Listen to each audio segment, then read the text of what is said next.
আনুষ্ঠানিকভাবে তিব্বতে ব্রহ্মপুত্রের উপরে বিশেষ বৃহত্তম বাঁধ নির্মাণের কাজ শুরু করল চীন। শনিবার চীনের সরকারি সংবাদ সংস্থা সিনহুয়ার তরফে জানানো হয়েছে, ইয়ারলুং সাংপো নদের নিম্ন উপত্যকায়, স্থানীয় ভাষায় ব্রহ্মপুত্রের নাম এবং ব্রহ্মপুত্রের উচ্চ উপত্যকা অবস্থিত তিব্বত স্বশাসিত অঞ্চলের লিংচির মেনলিং জলবিদ্যুৎ কেন্দ্রের কাছেই সেই বাঁধ নির্মাণের কাজ সূচনা করেছেন চীনের প্রধানমন্ত্রী লি কুয়াং।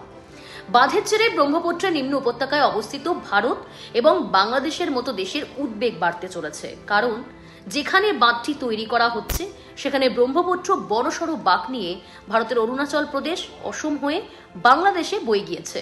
বিশেষজ্ঞদের আশঙ্কা, ওই বাঁধ তৈরি হয়ে গেলে কার্যত চীনের হাতেই ব্রহ্মপুত্রের জলপ্রবাহের রিমোট কন্ট্রোল চলে যাবে। আর ওই বাঁধের কারণে যখন ইচ্ছা হবে, যতটা ইচ্ছা হবে, ব্রহ্মপুত্র নদের ততটাই জল ছাড়তে পারবে চীন। বিশেষত দিল্লি এবং বেজিং এর মধ্যে যদি সংঘাত বৃদ্ধি পায়, তাহলে ভারতের বিভিন্ন এলাকা ভেসে যেতে পারে। বিপদে পড়তে পারে বাংলাদেশও, কারণ শুখা মরশুমে চীন জলও আটকে রাখতে পারে। যদিও আনুষ্ঠানিকভাবে চীন যে বিশ্বের বৃহত্তম বাঁধ নির্মাণের কাজ শুরু করেছে, তা নিয়ে আপাতত ভারত কোনো মন্তব্য করেনি।